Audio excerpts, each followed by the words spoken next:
नमस्कार विद्यार्थी मित्रांनो, स्वागत आहे तुमचं सर्वांचं नर्सिंग ट्युटोरियल आपल्या या चॅनलवरती. आज आपण बघणार आहोत ट्रिकिओस्टॉमी म्हणजेच मेडिकल सर्जिकल नर्सिंग पार्ट 2चा खूप इम्पॉर्टंट क्वेश्चन आहे. 15 मार्काला विचारला जातो, 5 मार्काला टिप पण विचारली जाते.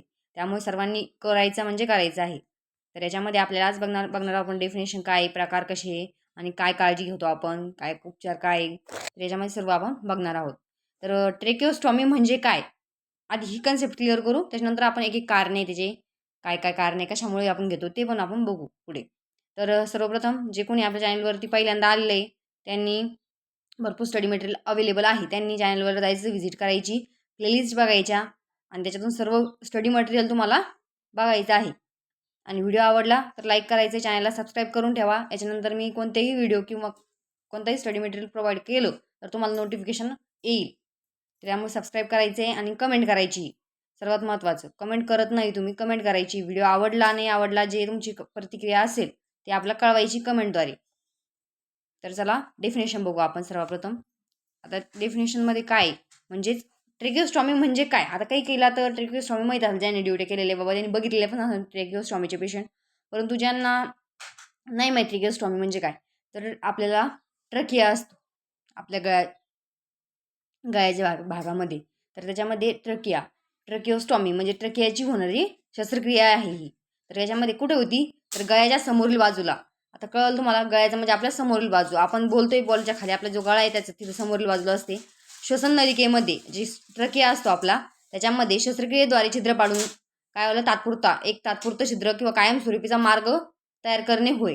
आता ट्रकिओस्टॉमी म्हणजेच काय तुम्ही लक्षात ठेवायचं आहे, ट्रकियाला होणारी शस्त्रक्रिया. तर ही शस्त्रक्रिया कशामुळे होती, श्वसन नलिकेमध्ये शस्त्रक्रिया करून आपल्याला जो श्वसन मार्ग आहे तो एक तात्पुरता मार्ग तयार करण्यासाठी आपण ही प्रक्रिया करतो.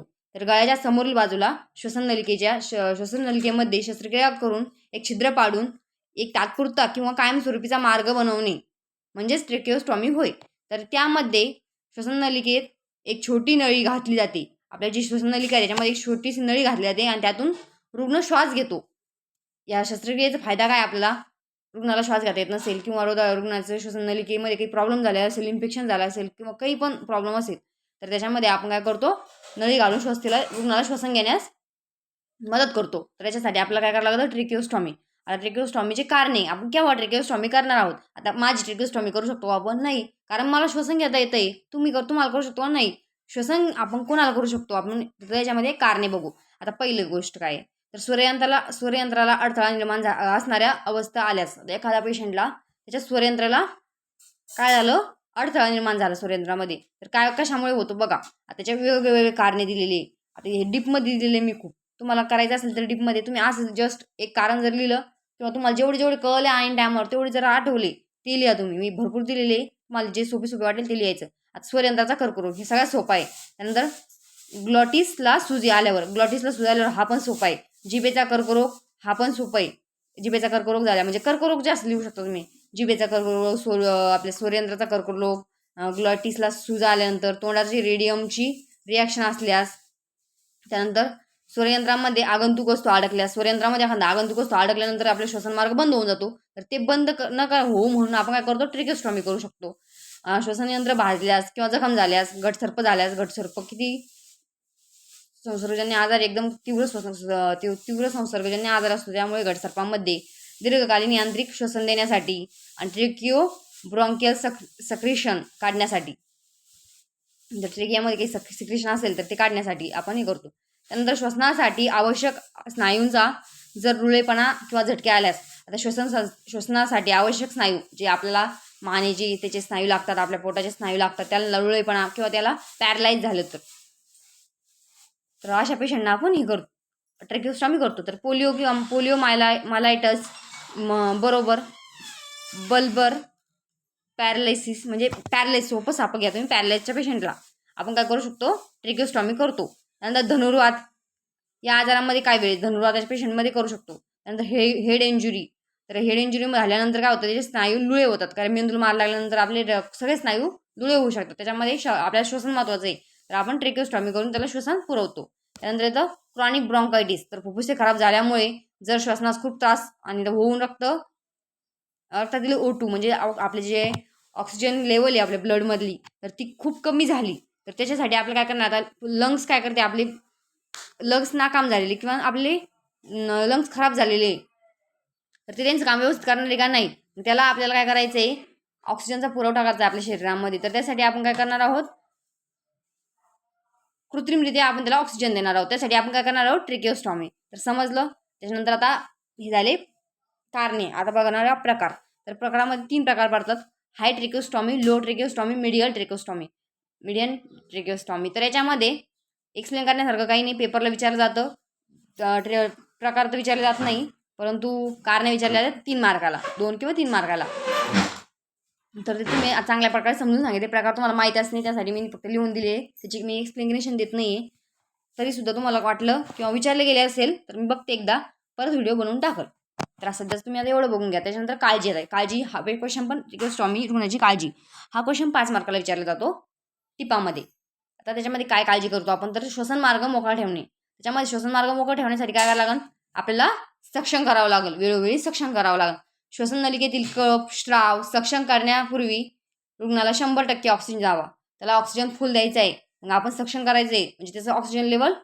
ड्रॉप नाही झालं पाहिजे त्यानंतर कपचे निरीक्षण करायचे जे आपण सक्षम काढलं त्याचं जे सक्षम केलं त्या जो कप काढला त्याचा रंग वास प्रमाण तपासायचं आहे तो टेस्टसाठी पाठवू शकतो आपण त्यानंतर पिवळा हिरवा असेल तर त्याला संसर्ग असू शकतो याचा संकेत भेटतो आपल्याला त्याच्यावरून म्हणजे काही मेजर प्रॉब्लेम आहे का तो आपल्या याच्यामध्ये कळणार आहे त्यानंतर इथं जखमेची आणि स्टोमाची काळजी आहे जखम झाली त्याच्या ट्रेकिओस्टॉमी किंवा तिथं आपण ट्रेकिओस्टॉमी केली त्याची तर ती जखम भरण्यासाठी आपण काय करणार त्याचं स्वच्छता ठेवणार आहे तर श्वसन नलिकेच्या छिद्राभोवती त्वचा दिवसातून किमान 2दा नॉर्मल सलाईनने पुसावी एनएसने पुसायची ड्रेसिंग कशी करायची जखमेभोवती निर्जंतुक गॉज पीस ठेवावे तो ओला असावा झाला असेल तर तो ओला झाला असेल तर लगेच बदलावा म्हणजे ओला होऊ द्यायचा का नाही कारण ओलाव्यामुळे तिथे बॅक्टेरियाची ग्रोथ होऊ शकते नंतर अँटीसेप्टिक पद्धतीमध्ये ही सर्व प्रक्रिया करताना हातांची स्वच्छता निर्जंतुक हातमोजे वापरणे अनिवार्य आहे तर आपल्याला ग्लोव्ज व्यवस्थित राहू द्यायचे कारण कंटिन्यू ग्लोव्ज ठेवायचे कारण आपल्यामुळे किंवा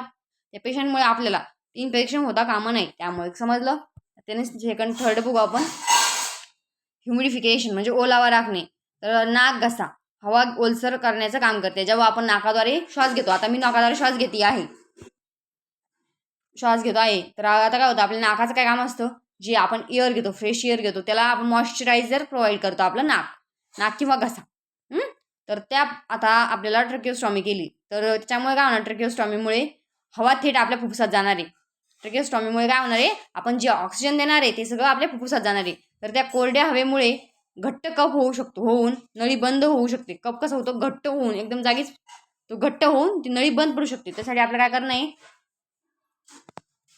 रुग्णाला वाफ द्यावी ह्युमिडिफायरचा वापर करावा जे आपण ऑक्सिजन कनेक्ट करतो त्या ह्युमिडिफायर बॉटलमध्ये पाणी पाहिजे त्याच्यामुळे काय होते मॉइश्च होतं आपलं जे ऑक्सिजन आहे त्यामुळे पातळ राहून सहज बाहेर येण्यास मदत होते आता नळी सुरक्षित करणे नळी हलणारी पाहिजे का नाही सुरक्षित पाहिजे नळी तर ट्रेकिओस्टॉमीची ट्यूब पट्टी घट्ट किंवा खूप सैल नसावी एकदम घट्ट पण नसावी खूप ढिल्ली पण नसावी नियम पट्टी आणि मान यांच्यात फक्त एक बोट जाईल इतकी जागा असावी जुनी पट्टी बदलताना नवीन पट्टी आधी बांधावी मगच दुसरी जुनी सोडावी जेणेकरून ठसका लागणार नाही नळी बाहेर येणार नाही तर समज हे नियम आहे त्याच्यानंतर संवाद साधायचा आहे रुग्णाशी बोलू शकत नसल्यामुळे अस्वस्थ असते रुग्ण काय असतो बोलू शकत नाही रुग्ण कारण त्याला ट्रेकिओस्टॉमी टाकलेली तर त्याला तो एकदम अस्वस्थ असतो तर त्याची पट्टी बदलताना किंवा त्याला काय द्यायचं आहे आपला त्याच्याशी बोलत राहायचं संवाद साधायचा आहे नंतर पाटी पेन्सिल द्यायची त्याच्या कागद द्यायचं त्याच्याकडे त्याला लिहून त्याला काय बोलायचं ते नंतर कॉल बेल द्यायची त्याला काही काम पडत तर त्याला वाचता आली पाहिजे ती